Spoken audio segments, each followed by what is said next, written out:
राखिया के कजराए जान झगड़ा करा दी केकरा में मर्द में हिंका हुंका में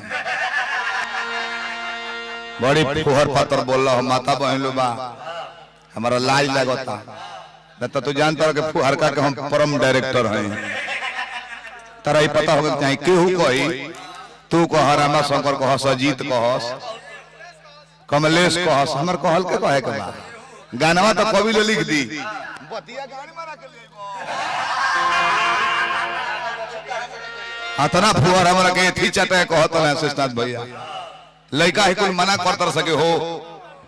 चेलन से मत गाओ कमलबास का जब से बौसीर भइल बा तब से इनका सगाओ तनी का बेसर बदल जाता सब 5 गो नहीं गावला के बाद अतना अंग्रेजी ढीला तारा सब फोन पर कहू त कहां प्रोग्राम बा रले हां लगल बेंदा आई कहत के तिलवाई कर मेहरारू देले बिया कि लंगड़ आनहर भेटई है सो बबुआ देखो लंगड़ के त दे दहलो ए देहिए में एगो आनहर बा बिना आंखे के टूट कहूं जला मंजिल पर ए देहिए में नाम ना धरो बबुआ उनको कुछ खिया दो वो खोई है ना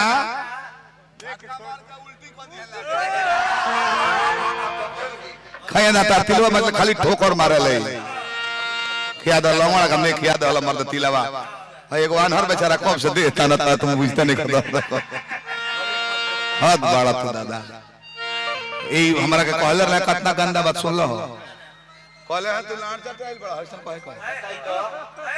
इनकर जुबान इतना बिगड़ गया है सिस्नत भाई घरो मेहरारू कतनो सुंदर खाना बनावतिया ई का बदल बड़ी एमे झाट का स्वाद बा डांटत रहत रे मौगी के कुछ वो दाल सब्जी कुछ वो देतिया नु एंगा खाना बनला एमे झाट का स्वाद बा एक दिन हमहु घर नहीं का द्वार पर रोटी भुजिया हमरा के भेजल आ इनका के चावल दाल सब्जी आ तले देखो तारे कि बूढ़ा देखो तारे कि दलिया में हतवत किस के गुच्छा बा आता ना किस कल रे का हो तो कहते चुप रहो कतनो निमन बनावत नहीं कहत कि झाड़ के स्वाद बा झाड़ ए बड़ा झोटिया दाल दाल बने स्वाद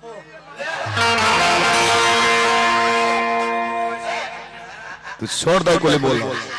माइक में काहे तन पागल है माइक में बोल दी माइक से हट कर बोली दिन के व्यास हो भाई तुम कौन बात ना माइक पर बोल के दूर ले सुनाई माइक से हट के बोल दो कि इतने दूर सुनाओ लोग हंस ले तो पिछवा ला कहस लंगड़ा का कलस तो वो उनको आगे लस कहे कि का कलस ए जैसे आके फिर न से समाचार जाए ओने तल गाना और आगे रही बात खत्म हो जाए आसाही जानी की पूरा फूल समाज लेके बस में चढ़ रहल है आ तल है नचनिया हमार नचनिया वही बस में चढ़ली से एगो सीट खाली रहे झगड़ा कर देली सो ई कहे कि हम बैठब वो कहे कि हम बैठब तो खिसिया के उ नचनिया कहती है एंकर वाली है एकरा से कि सीटिया लेके अपना मुंहवा में हुर लो तो वो कहते कि ते बसवे लेके अपने मुंहवा में हुर ले तो कंट्रेक्टरवा कहता कि री ए बूढ़ा व्यास के समाजी ले बैठल बा आज जब तू बसवे अपना मुंहवा में हुर लेबू तो है सवारिया हमरा लंड पर बैठ के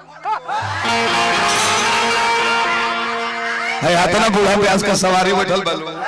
हमरा लड़वा पर बैठी लोग घूमे तो काला हो करी जवाब सटीक खाली मौगन का रूल कर में 3 घंटा 1.5 घंटा लागत है कितना बढ़िया चलता है मैं मार दूंगा भीष्म पितामह को अरे वो भीष्म पितामह हो जा फिर मैं परवर ले ए बरा है लंगड़ पितामह है मौगा का फिर मैं पर बड़े दादा कहने का जाए दादा पर संगो बोला तो मौगा है वाला कौन बात अपना राशि में बड़ा ठीक बा